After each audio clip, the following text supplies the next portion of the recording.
Millions didn't make it, but we are the ones who did. That alone should put some joy in your heart and a huge smile on your face. Sure, now we came through some trials and tribulations, but think about it. We should have been walking through the valley of shadow of death without fearing, knowing that that rod and that staff will comfort us. Welcome to One Black Man Talk. I'm Mark Elliott, soon to be joined by Mr. DeMaurice and Mr. Charles. I was thinking, gentlemen, years ago, I'm sure we had somebody that was praying for us, man. Somebody took some time out, probably we were a little itty boy, and they prayed over us, man. They prayed over our lives, prayed for health, and look what we turned and did with it. So I wanted to kind of swing to you first, Mr. DeMaurice, man. Think about somebody that might have been praying for you when you were maybe not knowing much about prayer. Good evening. Good evening. A grandmother. I know she was. I know the prayer she put up still just massaging God's ear right now. And quiet as it's kept. My pop is a prayerful man. And anytime we're sitting down talking like for 2 hours the other night. I think it was Friday night, and you know, just telling him about life and all that other stuff. And he's almost like he's writing it down, going, okay, okay. Like he's going to put the prayer request in, And when you call him back and tell him how things worked out, he'll go, okay, well, yeah, I saw that. I saw that. And so that he has something to do with it, not just with me, but with all his children and his family. And he was always telling you, hey, I'm praying for you. I'm praying for you. And so that kind of rubbed up on me, praying for my family and friends and people I have contact with to make sure that they're good. So, but the first answer to the question was, I know my grandmother, man. I mean, that was a praying woman. She prayed all day long, singing all day long. Yeah, that was a praying woman. Yeah, praying and singing and playing some Al Green. Mr. Charles, somebody somewhere prayed for you. Like Mr. DeMarie said, their prayer lasts over a period of time and still active today. If you can think of someone that might have been praying for you, man, who would that person be? Good evening. Good evening. I would say this is a little obscure, but I would say this person, even though I knew them early, but I didn't really get the time that I wanted to have with them for on a day to day basis. But my first stepmother, man, my first stepmother, she had no children. She married my dad, and so she immediately gravitated to me and treated me as if I was her own. And in fact, I learned a lot about church and I learned about the Lord through her because she was a woman of faith. And she just taught me a lot of stuff. And even after her and my dad divorced, she still treated me like I was her son. And we had that relationship until she passed. And I know that she was always there thinking about me, talking about different things to the point of uh, her family even treated me like to this day. If I see one of her family members or whatever, first thing they call me, they say, "Hey, cuz," right? Her nieces and nephews. So that's like their family. But yeah, her in particular, she cared so much and loved me so much, and that was hard to find. So that kind of really hurt, considering we had a connection, but not the one I really wanted to continue on. But I know she prayed for me, and then there were a number of other, perhaps, I think like colleagues, teachers in particular, that knew my situation that really were prayerful. So appreciate all that. It's good stuff. DeMaurice, yeah, we share the same grandmother, so I could definitely say her, but I'm going to give her the one B and give my mom the one A because I knew my mom always went to town for praying for me, man. I always knew that, and both of their prayers are still prominent in my life. I want to, Mr. Charles, you spoke of your stepmom. I think that's awesome, man. I really do. I can't say enough about that because a lot of times step parents, in a sense, get portrayed sometimes in a negative aspect and sometimes they come in and they live up to it. So it's grateful. I'm grateful to hear that she stepped in and played the role she played in your life. But it brings me back to something that you said I think on a show prior, maybe 2 weeks prior, Mrs. Reese, you said something about your stepdaughter. You two may not have been in may not be in contact now, but I thought about it, man, and I wanted to say and kind of come back to you because even if you two not in contact, man, there's a reason why you were chosen to be her stepdad. There's a reason why, man, that you were sent to be her stepdad because there's things that you offered her, just like the lady with Mr. Charles, that she may not be aware of or she might be aware of and can't really come to you verbally and express it. But there's things that I know, man, I honestly believe that you offered that young lady because I remember, visiting Chicago and meeting her. And she just was a joyous little girl, man. And that wasn't by surprise, bro. That wasn't by surprise. And as I think, a lot of times we're in situations or we move into situations and we think we're sent there for one reason and we're probably sent there for a totally different reason, boss. So I wanted to come back to you on that, if you don't mind, because you spoke of that. But to me, I always thought it was awesome the mere fact, man, that you were her stepfather. That you stepped in and became a stepfather. Well, a lot of cats may not have taken that responsibility. So hearing some things that just was said, what's kind of bouncing around in your mind, boss? Um, I agree with that. That it could have been something that was a divine intervention at the time, and I know when I see her now, we see each other every now and then. A beautiful young lady, beautiful young lady. I think the last time I saw her was at my daughter's wedding. Sorry, that's not food. And and I think of weddings and funerals the same way, Oh my folks. goodness, So I'm with you there. I'm with you there, boss. So it's legitimate. I'm sorry. Uh, I remember her having I'm not sure where the relationship is now, but she had a boyfriend. I met the boyfriend. I'm like, how come you're not married? Your sister getting married before you, and she's younger than you. He said, you got to talk to him. I said, you really want me to talk to him? She's like, no, don't talk to him. And then asking me for recipes because she still remembers, recipes that when I was cooking there. And she was like, oh, I really want the recipe to your lemon chicken. And I'm like, I'll send it through your sister. So I know there's a purpose for everything, but there were some times where I think whether or not she learned some of the lessons, we'll see. And there were some harsh lessons that her family on her mother's side weren't really given to her, but I was giving her. And I was not, I was fair to all the kids in the house. And so anything I did was for everybody. It wasn't because she was not my biological daughter. It's like everybody in the household has to abide by this. So hopefully she'll learn some of the lessons. And she did. She shared that with me about shopping and because I'll tell you one quick story. It was a quick story where when I used to go grocery shopping with the kids, I would tell her I need this, so go over in that aisle and get this so we can make this trip quicker. She would always get the most expensive stuff. And I'm like, do they have another brand that you haven't saw on TV that were cheaper? And I remember her saying, well, this is the brand I saw on TV. I said, when you get older, because I know when now you kind of mess over stuff, you'll eat it, you'll waste it. I said, but when you get older, you're going to have to go shopping for yourself. And you're not going to waste any of the food because you're going to know the importance of spending your money on food and making sure that you use all of it. And I remember her coming back to me years later. It's like, I remember you took us shopping and you were right. You were right. I don't waste nothing. I eat all the food I buy. I'm like, good, good. So there were some lessons there that hopefully she'll learn. And the other big lesson was that I think I shared with her is that regardless of whether your mother and father get along, that's still your father. That's still your father. And the relationship between you and your father and you and your mother are separate. Don't let her put that relationship together like she's describing him or whatever. That didn't work out. That has nothing to do with you. Have a relationship with your father.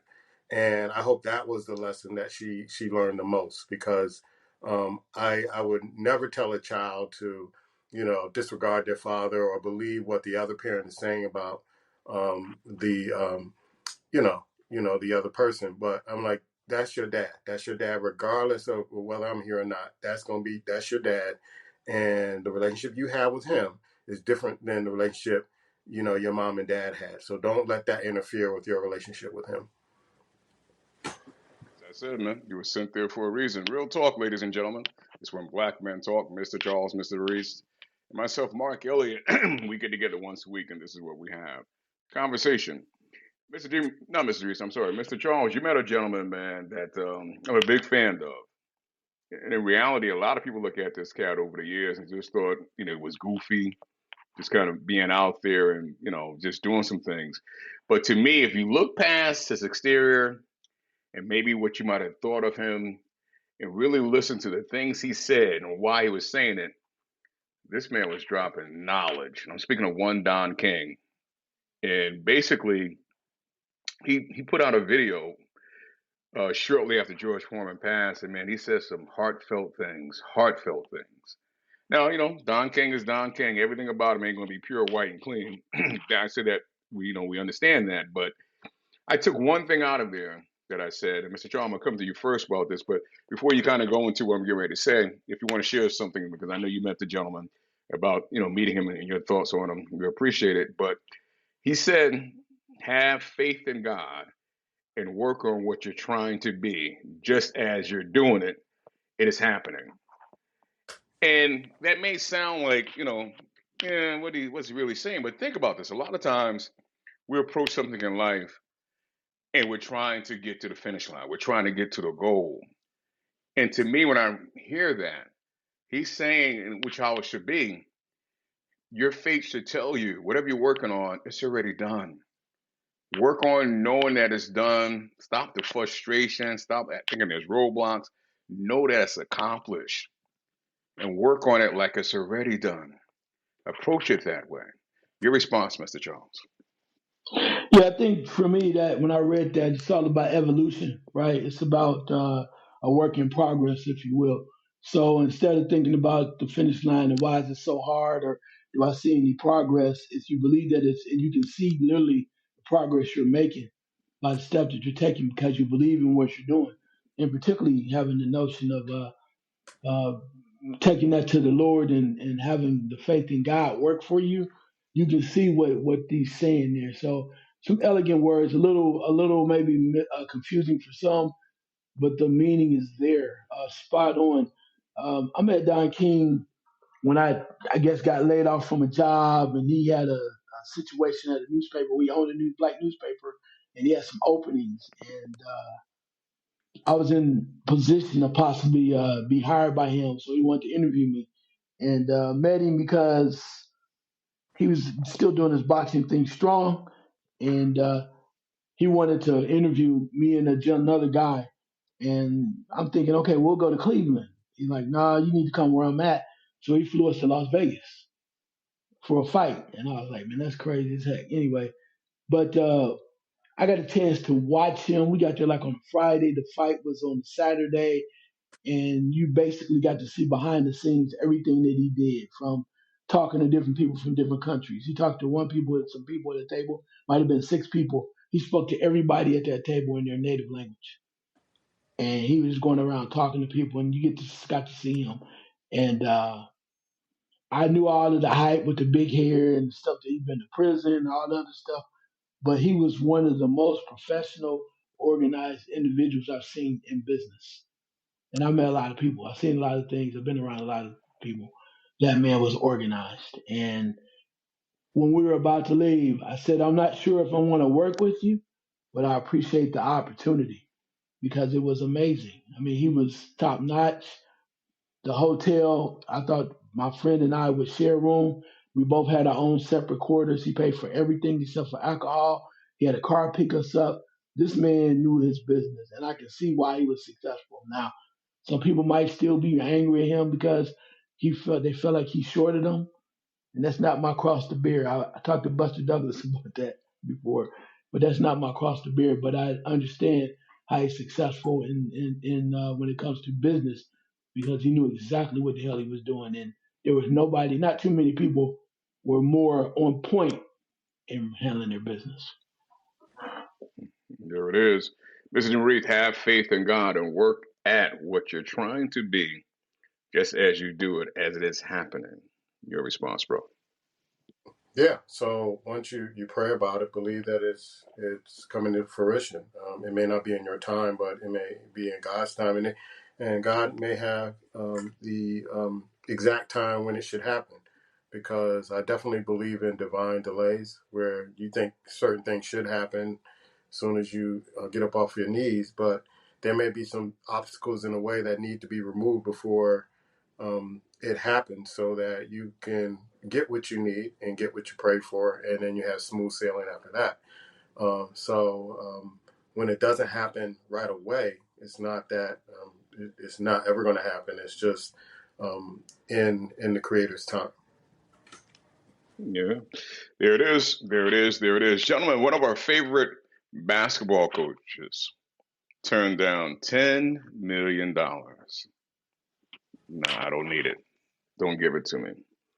The money was being offered from Musk to advance women's sports. And the coach I'm speaking of is one Dawn Staley. I'm not sure if you two came across this or not, but I want to get your reaction to it. What needs to be said, Mr. Grease? That she is a woman of principle, and she's not going to really kind of entertain who I consider the enemy, and that everybody can be bought. And so some people need to kind of realize that some people just can't be bought. And her being from Philly, she knows what the deal is, and she knows that, hey, if I do take this money or I do work with these people, it's going to overthrow or mess up everything that I've worked for and the person that I am. And I think, more of us should start thinking that way as opposed to just selling out for some cash. And it's a lot of money, but she was like, I'm worth more than that. And my reputation and my inner peace is worth more than that. So, I didn't know about this story until you brought it up, but kudos to her. Kudos to her to be the example. I like her. I love her even more now because she's not going to sell out. No, like you said, she's from Philly. She's come a long way, man. Dawn Stanley has come a long way, but yeah, money can't basically move off her principles and who she is as a woman. And maybe he was trying to do good with it, who knows, but where it's coming from says a lot. What needs to be said, Mr. Charles? No, I agree with the point of her being a woman of principle, but I also say I think that uh, it was mentioned. I think that she had said that to them that I don't want it, I don't need it, and you should use that money to help other people that are truly needy. And I think that says a lot because it's like she could have just said no, I don't want it, turned it down, but she gave a reason and also another presented another possibility for the folks that are offering it or a solution to use that money in a good way. And it seems like her life is pretty good. I mean, I don't know what she makes. I'm not in her pocket, but I think she lives a pretty good life. So to just take money because it's offered to you, then I think it's kind of crazy. So it's like you already have a good life, as she mentioned before. Why wouldn't you take that money that they're offering? They should take it and do some good otherwise, because she's already set and good in the place that where she's working and what she's doing in life. Uh, think about the lives this young lady has touched, man, over the years, Dawn Staley. Just think about that for a second. I mean, realistically, the lives that she has really touched and impact, the things that she has done, the way she's carried herself, how she's highly respected.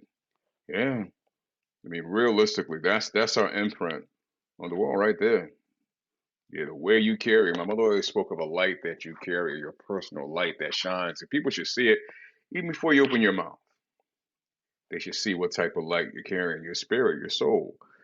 And she carries a beautiful one, gentlemen. She really does. You know, in a miniature way, the characteristics or qualities of something that is basically small, but it turns out to be something larger than what it actually is. I look at that, and not only me, but I think about that as a microcosm. I wanted to take that and roll that into how we look at relationships, gentlemen, because a lot of times there's some small things, situations, and interactions that within relationships, but they reflect some larger dynamics and some patterns that tend to happen. Now, I'm not one to basically when things start out, are always kind of trying to identify red flags. But there's some small things that kind of basically speak to some bigger issues or bigger things. I know we talked about the movie scene where the woman didn't reach over and open the door. But there was another movie scene I want to bring to you guys' attention. I think you probably will remember. I think this one was Morris Chestnut and someone else. And it was the last, they were eating wings, if I remember correctly. And there was only one wing left. And she wanted to see if he was going to offer her the wing. He just grabbed the wing and started eating it with the talent on it. Now, we can kind of look at it as a microcosm that something is small, but at the same time could be a little larger in a relationship element, if you think about it. So I wanted to kind of roll that out there and give us some play, give us some thought. Think about that for a second, Maurice. We're going to take it, as I said, Morris Chestnut. We're going to roll it to the opposite side. It may sound small, but you're grooving with someone you kind of just first met. Have some buffalo wings, jerk, it's a flavor I like. And you start out with, let's say, 16 of them. You're not paying attention to who's eating how much, but you get down to the last one and close to the last one. And she just takes the last two and they didn't even consider you at all. What are you thinking? That she's probably selfish. But I was thinking when you were telling that story, I know you ain't forget a movie with some wings in it because you the wing king, right?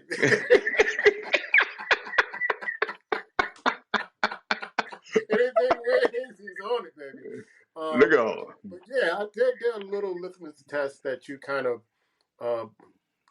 throw out. So mine is that if you can't think of 10 things you love about yourself, you ain't the one.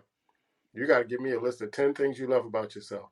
And if you can't come up with it, then if you don't love yourself, how can you ever be capable of loving me? So there are little things that you will see if people kind of like, are they considerate? But that particular action is like you're just being selfish. You're being inconsiderate. So I don't want anybody who is inconsiderate. Or the other thing is if you're rude to the waitress or people serving you, or service people, that's a big red flag for me. If you don't have respect for people, and they're trying to make a living, they're trying to do their job. So I have a number of things that I see that will tell me exactly where you are and what your character's like. Yeah. But 10 things, man. That's a long list there, Mr. Five is not good enough. 10? It has to be Nope, 10. I'm just nope, curious. nope. Gotta be 10. Hard man. 10 things. Okay, they got to. I'll give you Yeah, time to think about it, but you got to come up with 10. yeah. I definitely hear you on, people of service and being kind to them. And yeah, I do. Yeah, I know sometimes people like to kind of basically speak down to people of service, and I never understood that. I mean, consideration is high on my list. It really is. Just common consideration is something that is high.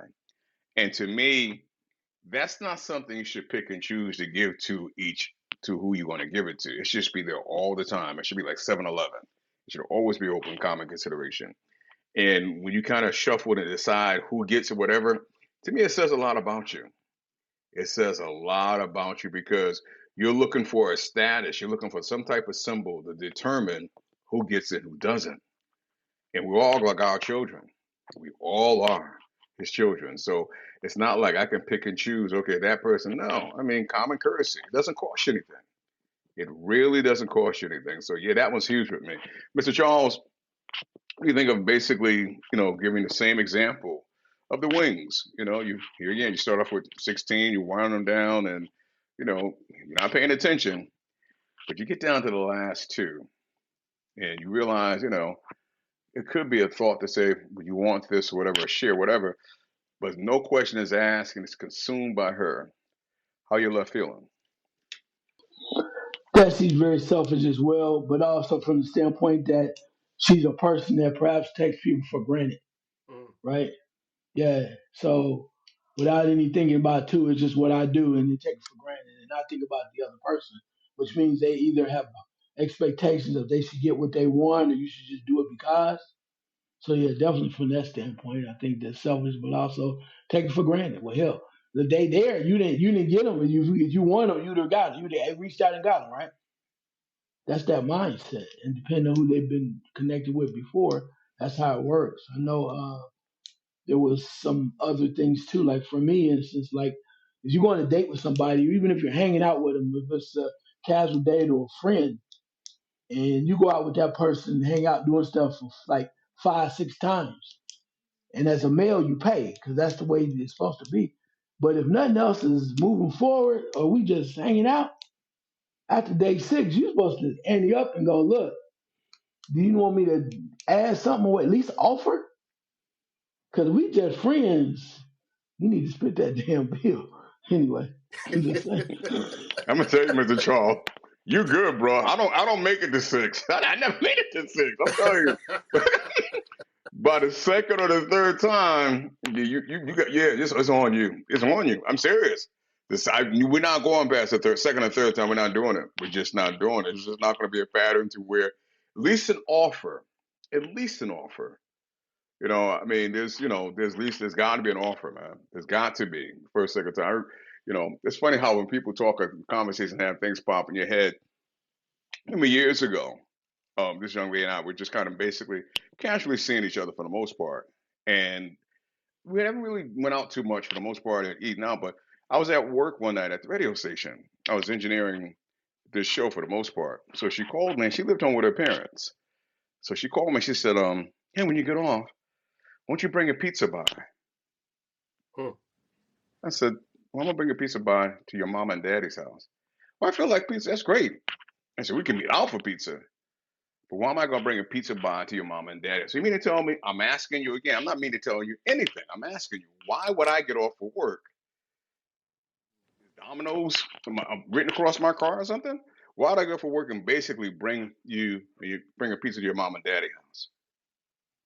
I just thought, no, that's not going to happen. So again, man, it's not, and I'm basically kind of been told I'm cheap anyway, but I think different than that. But damn, by the second or third, you coming out with something. You coming out. You just ain't gonna be we rolling around and your pocketbook is basically locked up tight just because you got something between your legs. I'm sorry. It's just that's always been my approach. And I feel like basically, back in the day, going way back, man, get you guys' opinion on this, but back in the day, hang out at the nightclubs, they basically, want you to buy drinks. You dance a few songs, you get a drink. But we just having a conversation, what am I buying you a drink for? Realistically, what is the need to buy you a drink? So you can talk to me for a little while, walk away.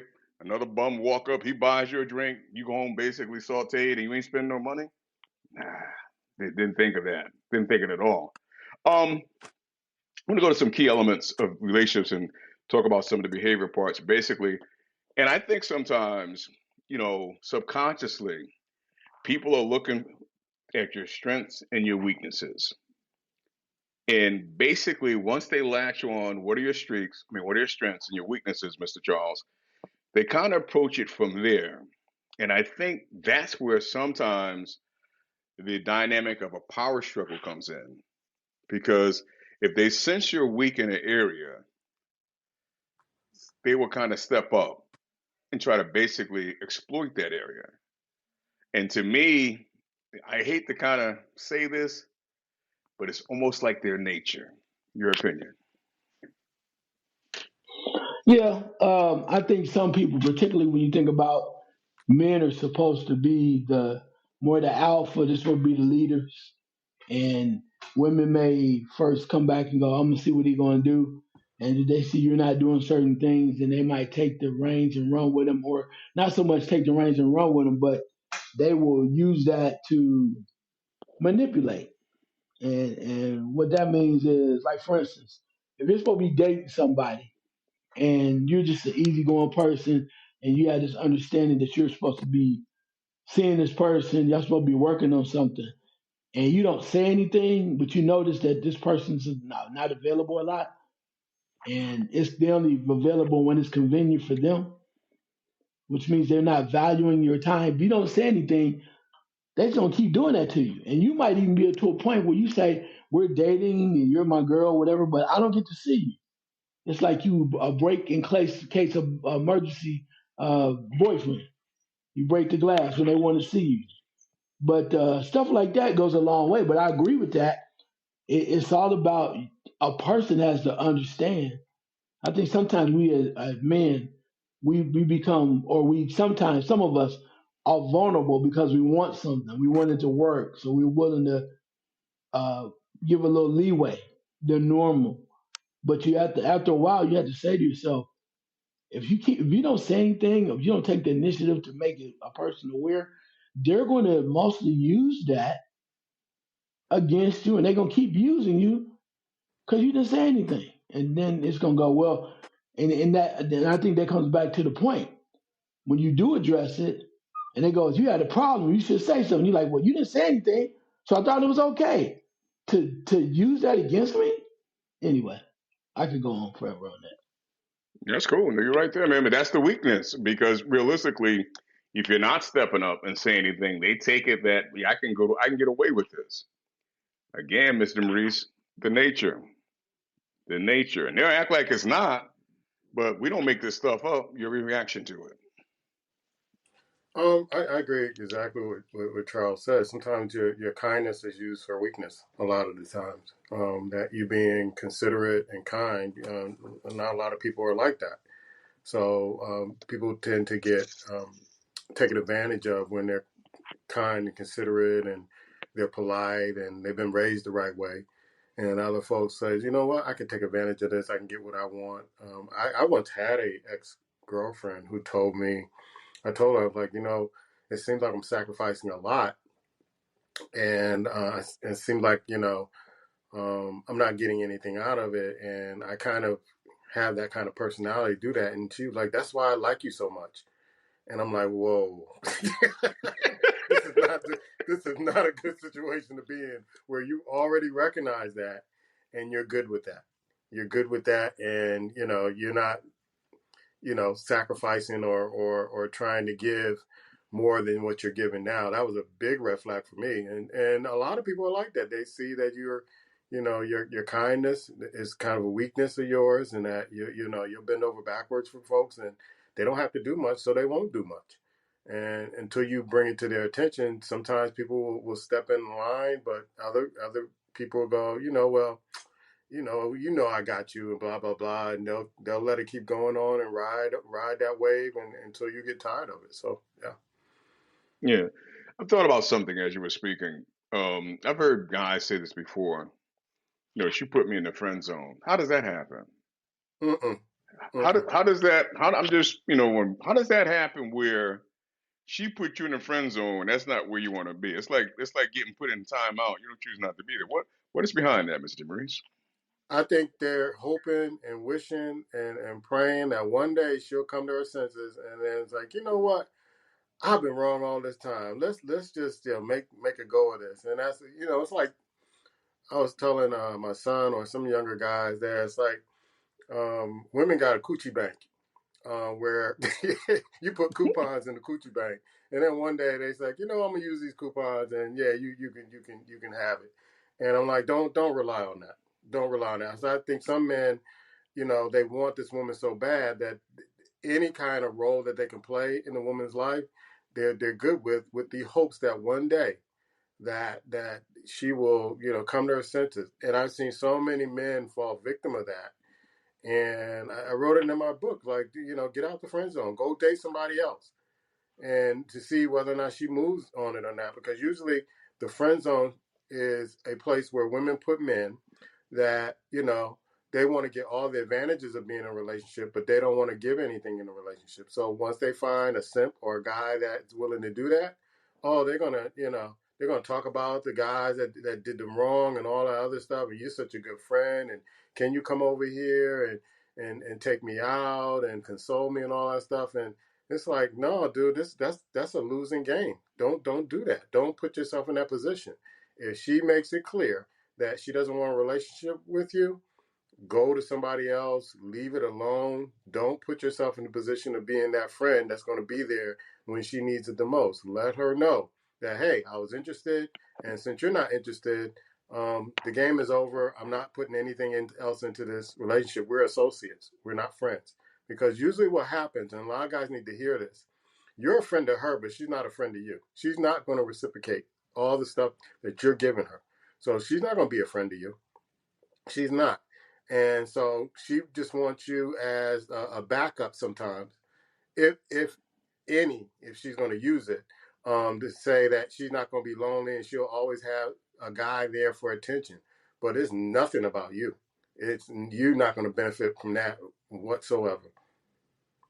Yeah, friend zone, Mr. Charles, reaction to it because you hear a lot of men say she, she put me in the friend zone, but I ain't gonna stay there. I know a cat man that was trying for a woman for years, and anytime she would just yield him a little attention, oh, his head would just get huge, like he's getting closer and closer. I just should shake my head at him. But the word friend zone, man, how does that sound? Sounds horrible. Anyway, because because we know that most men are really, if they're interested in a woman, they're interested in developing something, developing a relationship. And then when you hear that, oh, he's just a friend, friend zone, you say to yourself, how much do I really like this person? And the female mostly knows that you really like her. She knows that. So as it was stated earlier, she will give you a dangle a carrot in front of you. She'll say, "Hey, let's spend some time together." And you're going, "Man, I've been waiting on this. She ain't called me in 2 months." And all of a sudden you go, "Hey, let's go to the movies." You go, "Oh, hey, she's liking me now." No, she does just enough to keep you on the line. So if she's bored that night, she wants to have a good meal, she wants to do some other things, you're in friend zone. So you get that friend zone, you're gonna have a wonderful time. I mean, I've been out with a so-called friend. I thought something was moving. Had a wonderful time, and then she goes, and you go, "Damn!" You try to call her, "Oh, I've been busy." But I think part of it comes really back to the point where, as DeMarie said, it's something important for men to understand that you must realize and tell yourself that your time is valuable, right? Your time is very valuable. And if somebody puts you in the friend zone and they don't take time to check on you like you check on them, there's a problem. There's a serious problem, and it's about valuing your time. And the part that other part you must remember is in life, and this is my experience, I can't speak for others. In life, people make time for what they want to do, what's important to them. We all got busy lives, we all do all kind of stuff. But if it's something that you enjoy, or something you care about, or someone, you can find a way to make time for it. I'm so busy, I can't do this. But the things that you really need to do, you'll find time to do them and spend time with the people. You'll find time to spend time with those people. So be aware of that and just be understanding that your time is valuable. And if somebody doesn't want to value your time and recognize that, move on. Find you somebody else because there are others out there. Absolutely. I want to come back to you with this, Mr. Charles, because I think, we're speaking of microcosm for the most part. And sometimes a simple argument can reveal some underlying issues in a relationship.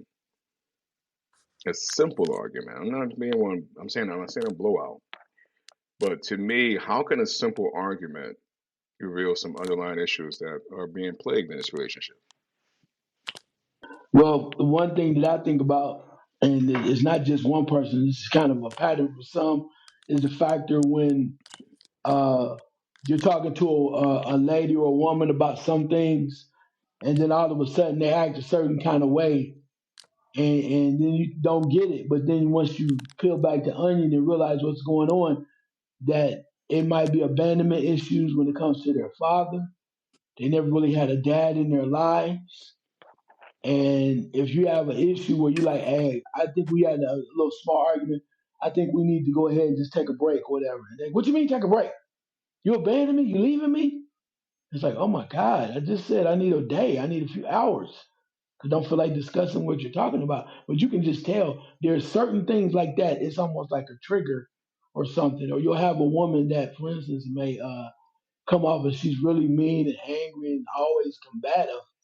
But then once you get to really understand, she's trying to protect herself because she does not want a man to take an advantage of her. And deep down inside, she's just this little cub, but she has to come up with this big front because she does not want to be taken advantage of.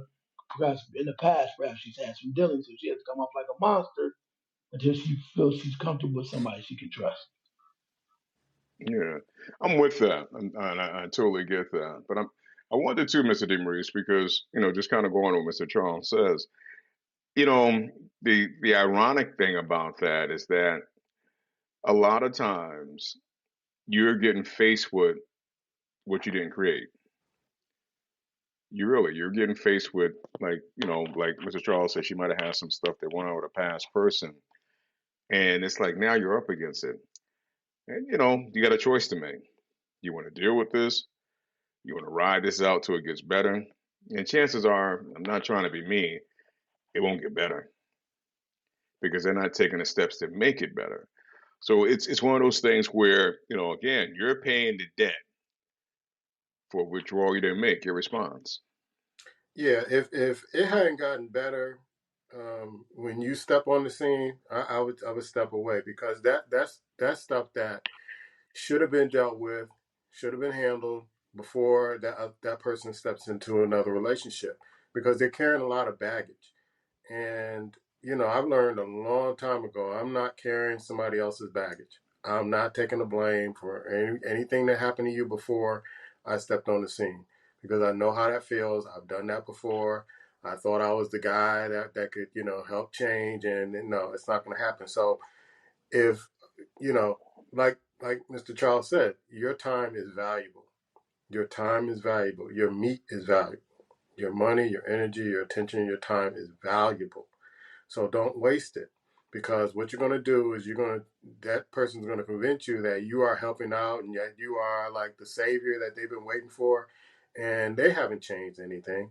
They're just kind of just baiting you in to get in so deep that you get to a point where you feel obligated and you can't leave. And that's the play. That's right there. They'll hide it for a little bit. They'll keep it dormant for a while, but they haven't dealt with past issues or trauma or things of that sort. It's best to just walk away because what will happen is, and this happened to me a few times, the same thing somebody else did to them, you become the bad guy in the relationship, and that they'll accuse you of doing the same thing. Or all of a sudden they forget about that person and you're the focus on why they have all the issues and problems. And you don't want that. You don't want that. And you're trying to figure that out. My one of my buddies, who was married at the time, his wife was going to therapy. And the therapist actually at one particular point wanted to meet with the husband. And he sat there, and I guess he was paying for the therapy service. He sat there, and this woman was describing this person that wasn't him. And he asked the therapist, he's like, "You do not realize she was married before, right?" And they were like, "No, I didn't realize that." I said, "You're pretty much talking about him. You're not talking about me. That's not me. And by the way, I'm not paying you for any more of these sessions because you're a bad therapist. If you didn't get to the crux of this is not me, this is not a current husband, and it was a past husband." And the wife just sat there dumbfounded because she hadn't really exposed that to him, but he turned into the ex-husband that she had. And it was almost like he was sitting there like, "You're talking about a whole different person. That's not me. I never did that. I never said that. I never did that." And if you've been working for weeks and weeks and weeks and you didn't come down to, okay, this must be the ex-husband, he was like, "Oh, yeah, I can't see myself paying for this," and got up and walked out, rightly so. So, don't do that. Don't do You invest a lot of time and energy and money and all that other stuff, and it's just a waste. Hmm. I'm gonna bring the same question I gave to Mr. Charles about the argument, man, because an argument really can basically reveal some underlying issues. I was saying simple. I mean, a simple argument. And I'll give you like what I can kind of consider an example because a lot of times a simple argument, and they can be triggered by something, but they're taken away from what the general basic of the conversation is. They're going other places that have nothing to do with the conversation, and they're finding ways to basically accuse you or saying things about you or things you may not even done because again they have stuff going on in the past. But it shows there to me, as we heard already, is that they haven't dealt with some stuff. They really haven't dealt with some things. And to me, if it's whatever's going on or what else currently is triggering you, mm-mm. I mean, there's some underlying issues there, and it may seem simple, but those are the things, Mr. Deris, I think that we should pay attention to. Your reaction. Yeah, I'll give you a great example of that. One day, me and my ex-wife was having a disagreement, and yeah, I try not to say argue. I don't argue. She was raising her voice. I just keep an even tone. And she was like, "I know you want to hit me. Go ahead and hit me." And I kind of looked at her, and I'm like, "Why would I hit you? If I ever hit you?" And I knew right then and there that she was used to that behavior of being abused and getting hit on. I'm not that type of person. So it was a lot of stuff that she was arguing about, something that triggered her, and it got to a point where she was losing the discussion, and she got really, really emotional, and then said, "Okay, I know you just want to hit me. Just go ahead and hit me, like to get it over with." And I'm like, "Wait a minute, we're having a discussion. Why would I want to hit you?"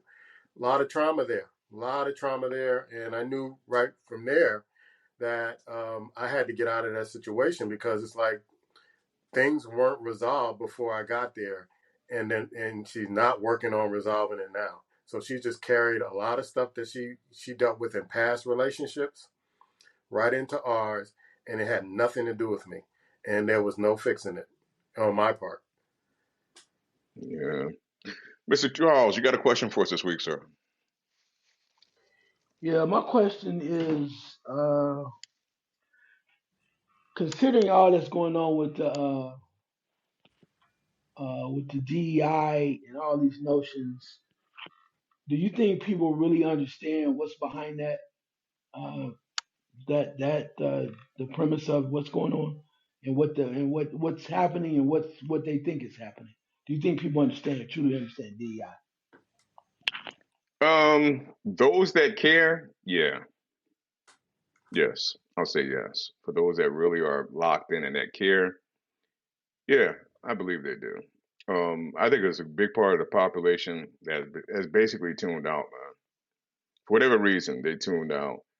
Um, they just don't believe that things will work out in their favor or can work out well. They're just kind of just tuned out. They're going about their business. They're not locked in. But yeah, I mean, even with the there've been some boycotting. There've been some protests of certain things. So, and it's from areas to me, usually are quiet for the most part. So I believe there's a good portion of the population, absolutely, man. They're on it. Because, I'm not saying in reality that DI is all a black thing. And I think when they first kind of, threw that out there, everybody kind of thought it's a black thing. But in reality, white women are getting harmed by that much more than we are. And they're like, they're leading the pack. But people assume a lot of times when things are done, it's all targeted towards us. And I'm not saying we're not on the list. I'm not saying that at all. But again, I think those that are kind of really are paying attention, yeah, they're aware. They're definitely aware. Your reaction to it, Mr. Maurice? Yeah, I had this discussion with one of my cousins in North Carolina about it, and I think a lot of times folks are fed things through media, and they don't do the research for themselves, and they maybe don't have time to do it because we like to read little blurbs and then we take it and run with it. But me and him, he sat there and broke. We had lunch, and he sat there and broke it down because he's retired now, but he understood what this was all about, and he was like, "Man, it's not really affecting black people." He said most of the beneficiaries are white people and white women, and it's crazy how their problem becomes our problem. and they spin it in a way that to get us all excited about certain things that have nothing to do with us. And so we need to be careful as a people, as Black people. We need to be really careful of getting wound up in the stuff that has nothing to do with us. And so that's why I'm so proud of folks now, our folks now, who, I guess there's supposed to be a protest on the 5th of April. And we're sending the messages all over like, no, sit your Black ass down. This ain't our fight. If folks want to go out there and protest, let them go out there and protest. And as soon as this administration got in office in January, they've been trying to really instigate us into getting out there and doing things so they can create martial law and all this other stuff. Like, we haven't learned the lessons of our ancestors, that we know what you're trying to do. You're trying to bait us into something that, ain't got nothing to do with us. We made our protest in November. Other folks didn't. So we're going to sit down, and it's your turn to show how, how this democracy works, if you want it to work, whatever. But we've been doing this for a long time, and we're tired at this particular point, because we've been fighting for democracy ever since we got kidnapped over here, and some of us who were already over here. We got roped into this, and we've been fighting. And I was telling the person who was trying to get me into some group to do protesting and stuff, and I'm like, my name's not Crispus Attucks. He's in the history book, but what did he benefit from being the first person that died in a Revolutionary War? And we're still fighting that same war. And I'm not Crispus Attucks. I can't go out. I'm not sacrificing my blood, my time, and my energy for folks who want to use me, get what they want, and then kick me to the curb like, okay, we had enough from you. So that's what the DEI thing for me was, is to get everybody riled up without understanding what it really was.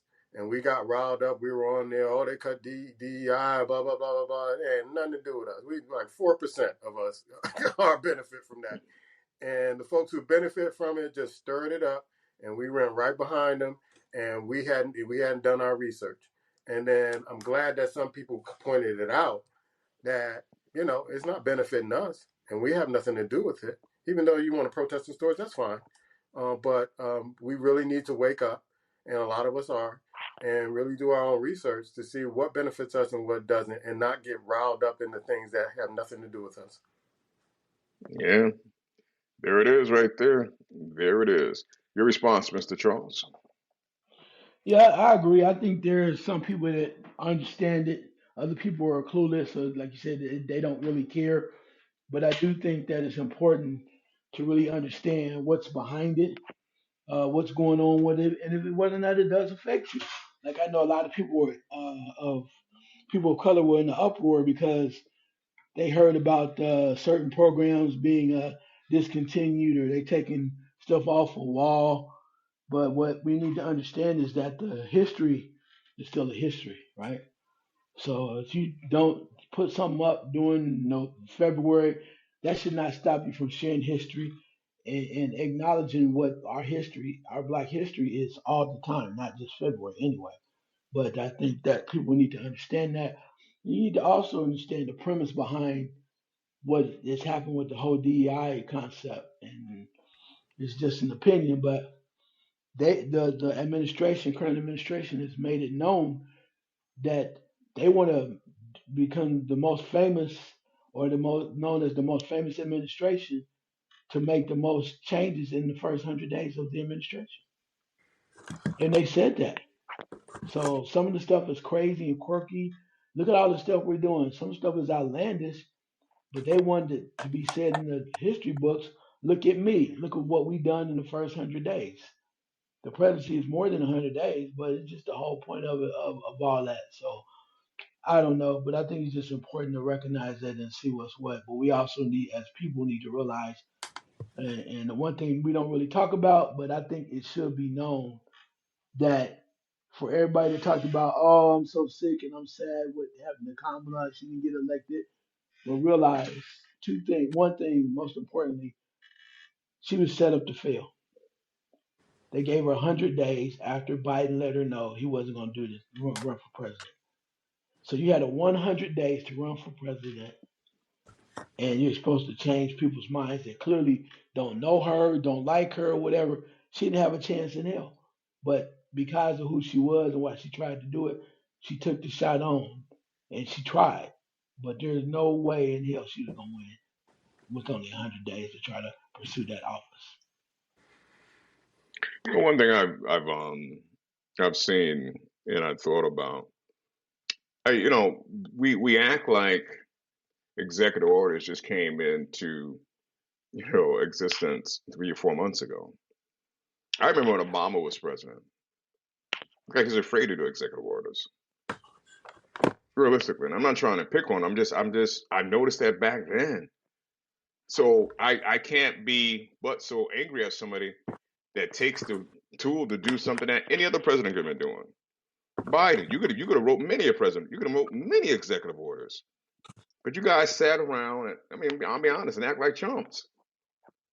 And now you got someone that doesn't give a fuck. Don't care. He don't care what you think, what you feel.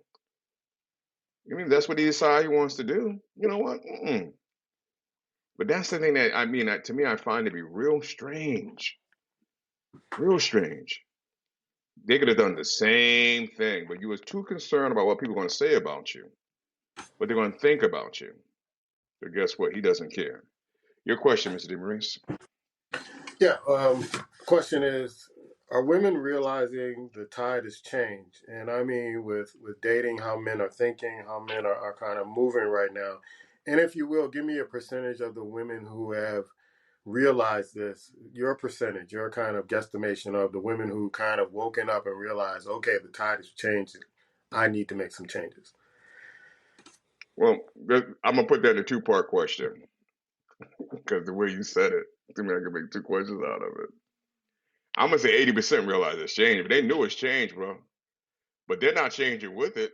They're gonna act like this is what they do. To acknowledge it means that they know it. They'll never acknowledge it. They'll speak against it. They'll spin around it because they don't want to acknowledge it. They don't want to acknowledge nothing you do. But no, they know it's changed. They know it's different. The mere fact that there's a bunch of them walking around that's not being getting married, know it's changed, man. That's obvious. That they're sitting around talking about I get married, well, this and that, and they know it's changed, man. It's obvious. The writing's on the wall. But they don't want to acknowledge it because they know within their heart of heart they're not going to change. They may not even have the capacity to change. But yes, so to actually say and to speak on it, oh my goodness, their hearts should come out of their bodies. So, but yeah, so I'm going to say it's high. At the end of the day, 80% realize it. They know. Don't, but would they speak on it truthfully? Absolutely not. So that's a two-part question. I'll say the percentage here is high. Yeah, they know. I mean, I read an article yesterday where you got a bunch of women, the majority of them are white. It says like 18,000. They started a group where we don't care if we don't get married. We're gonna live our life without husbands anyway. How they don't know? They don't know. They know. I mean, realistically, some of them saying we're gonna have babies without men. Think about that for a second. You're gonna choose to fertilize yourself to have with eggs to have a baby without a male. What do you think? They don't even think about the kids no more. That's how selfish they are. I just want a baby. If I got to do this to have it took one lady, I read the article, it took her 5 years to get pregnant. She's 41 now. 5 years. So they know, trust me, it's wide open, boss. But they're not keen enough. They're not self aware enough to say, you know what, I need to change what I'm doing. So let me acknowledge this. So the acknowledgement is never going to come. Pointing fingers, blame, be prepared, because that's all you're going to get. Your reaction to it, Mr. Charles. Yeah, I'd say those that realize it, probably say about, for me, it's probably 75%. I think that they realize it, and the question is, I'm not sure if they believe that it's real or they realize it, but it's like, well, maybe it'll change. It's not as bad as I think it is. They like, well, it might just be hype. But I think it's 35% of those that are considering changing, maybe even 40, because they're scared. Because now they're realizing that men have options, and men are like, man, I ain't got to do that. I don't have to do that. And I think a lot of these social media types and different folks, even though they may not know truthfully what the hell they talking about and be spot on, they're bringing awareness. Because more women are alone than men are like, man, the men that know now, that really know that they have options or at least you moving forward with the options that they have and being more selective, women go, damn, it sounded good and I was cool with it for a minute that me and my girl was over here talking about it, but we both are alone, and I'm tired of being alone. She loves company. She said that was cool for a minute, but it's got warm again. Spring is here.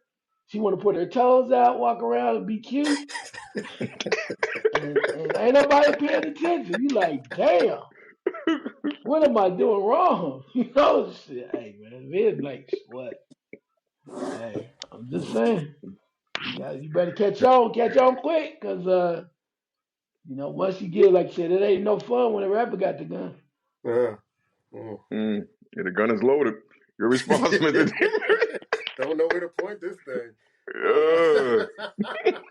Um, yeah, I think I sent you a video. I didn't send it to Charles yet. This chick asking, "Where all the men at? We all out here double cheeked up, and where all the men at?" And I'm like, "Well," and I was reading the comments because I wanted to go straight to the comments.